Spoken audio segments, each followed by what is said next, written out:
What's up guys, it's Mike with Shallow Reefing coming back at you with another video, and today my frag tank, I just filled it up with a ton of frags and I noticed that there's really not much movement at the bottom of the frag tank. Now I did buy this HG-010-S and it does have a good flow pattern, but it's really wide, which means this is a narrow tank. It's a 20-gallon long, so it kind of hits the sides because it's only 12 inches wide and it doesn't really push the water across the way I want it. Probably should have thought about that. Probably should have gotten a different pump. I mean, this would probably be better for a 40-gallon breeder where it's got the 18 inches going wide. That way it can spread all the way around. It probably would have done better with that. Or if mounting this pump at the back of the tank would have been great. But as far as a 20-gallon long, it just doesn't punch all the way across, and it kind of just leaves a bunch of just detritus on the other side, and I'm getting like tons of bristleworms and they're just kind of chilling at the bottom. So what I'm going to do is I'm going to upgrade this tank by adding just another pump, and it's just going to be a dummy pump that's always on, just an AC pump that's super cheap, because why do I need anything else? I need something cheap, get the job done at a budget. So let's see what I decided to get. I'm on dad duty right now, so we're filming this with a baby trying to go down to sleep and it's not working. Alright, this is the Hygger Aquarium Wave Maker, and this is the 1,005 gallons per hour one. Let's see if it says that anywhere on here. Nope, it's pretty much all in Chinese. Yep, so can't read anything on this, but let's see if it works. I just need a pump that works, that just pushes water, and this is like $23, and it pushes 1,000 gallons. Yeah, I had a Hygger Corellia in there that pushed the exact same 1,050 gallons per hour, and I loved it, and it was more than enough for the 20-gallon long, so let's see if this works. Alright, let's unbox this puppy and see what it is. Not too bad. HG-010 or 010, yep. And it looks pretty simple. So you got the power head where it connects to the wall. Let's see. Oh, that's actually a strong magnet. That's a pretty dang strong magnet, honestly.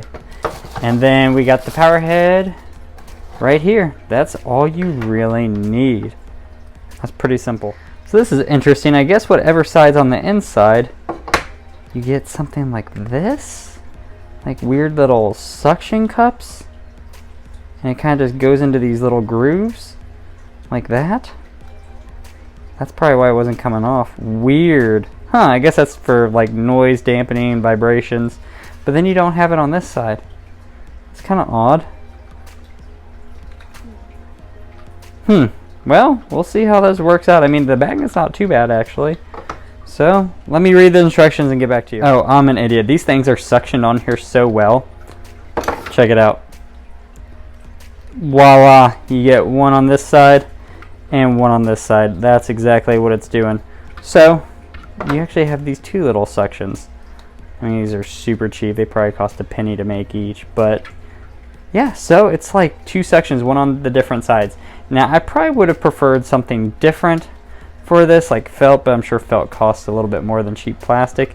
So these will actually almost be suctioned onto the back glass wherever they're placed. So it's probably going to be important to get the placement down right away because you don't want to be moving it.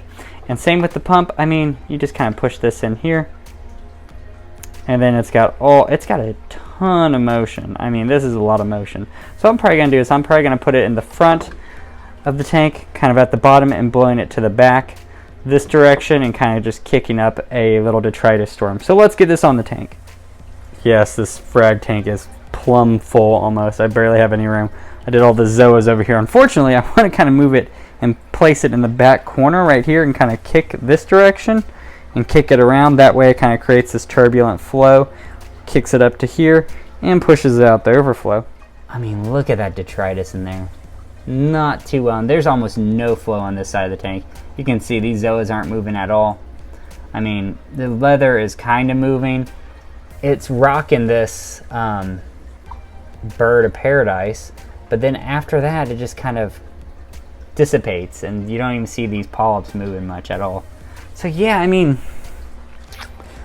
what do you say? 18, about 20 inches.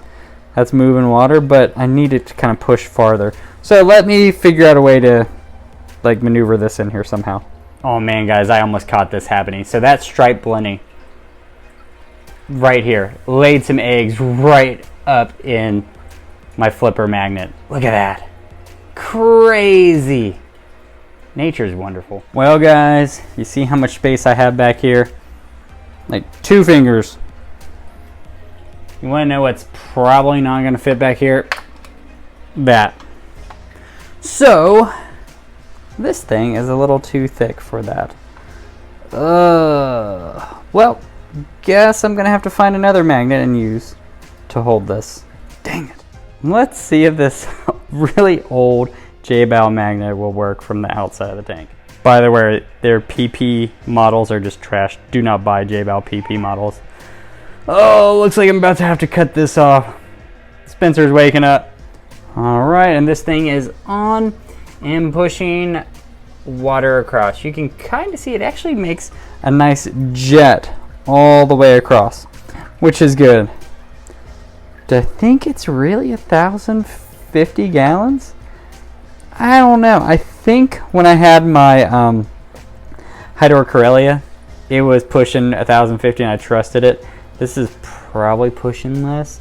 You know, without a flow meter, you know, who really knows? Let me lower this in the water column and see if we can get any change in it. All right, so I'm shooting it down lower and across the top of the zoas. Not too much, you know, flow going over top of them. You can definitely tell it's moving stuff. Let me take this off and shoot it down at the ground and see what it does. Okay, so yeah, you can kind of see it's kicking up the detritus for sure. Now, probably need to take that off the ground right there, but that kind of gives you an idea that it does shoot. It's more of like a jet stream flow as opposed to a wide angle flow, so that's probably why it doesn't look like it's kicking up a lot in here. But yes, it is moving it. Is it moving 1,050? Nah, the Hydrocorellia that was 1,050 pushed more. I'd probably say we're in the 800-900 range, but still, for like 23 bucks, can I really complain? Well, I guess I can, because that friggin' magnet stunk. Yeah, that's a lot of detritus that's kind of been trapped at the bottom of this tank.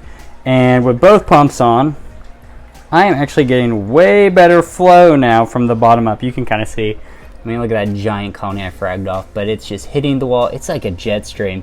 You can definitely see that coming from there. It's a jet stream and just punches through over here. I might move some of those corals down to this side, that way they get hit with more flow.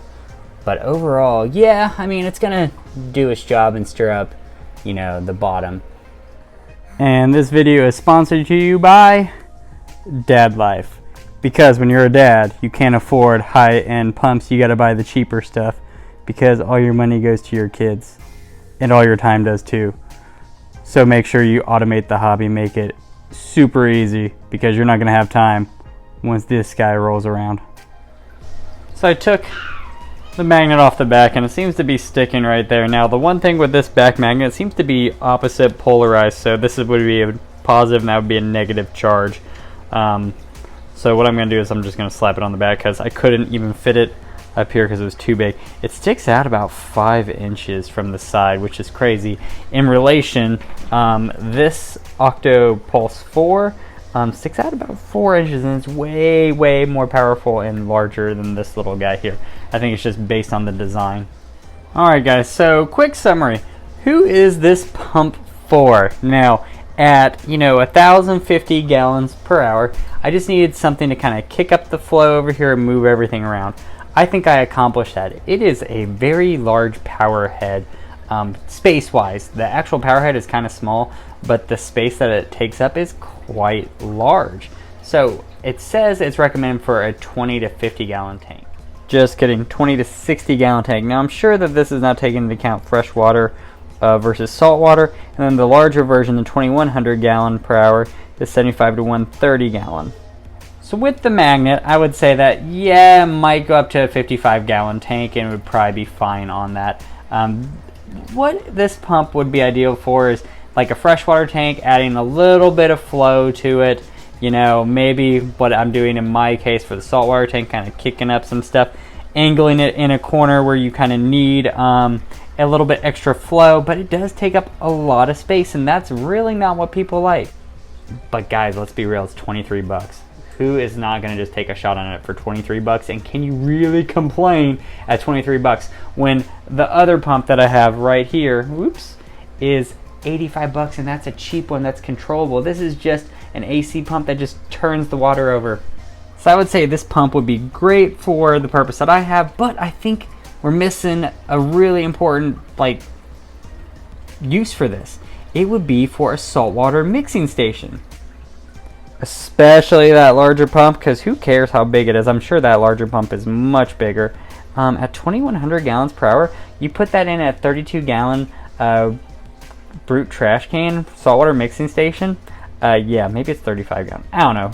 Up to 44. I have a 44. I would put that in there and not worry about it at all. I'd set it and forget it. So that is my initial impressions, unboxing, and initial review of the Hygger HG-010. Now Higer does make controllable pumps that are actually really small, very similar to the J-Bout SLW line, and I really liked it. It was like, I think it is very similar to this SLW20 is what it's rated for, but it's actually smaller. Although I think when I looked at it, it was like 70 something bucks, like 70 bucks even. So I was like, do I really want to spend 70 bucks for another power head to be over here when all I need is to kick up the bottom? No, I went with this cheap one, and so far so good. You know, I'll do a long-term review on it in the future, but you can kind of see it's doing what I want it to do. It's added more flow to the tank, and that's really all I can ask for.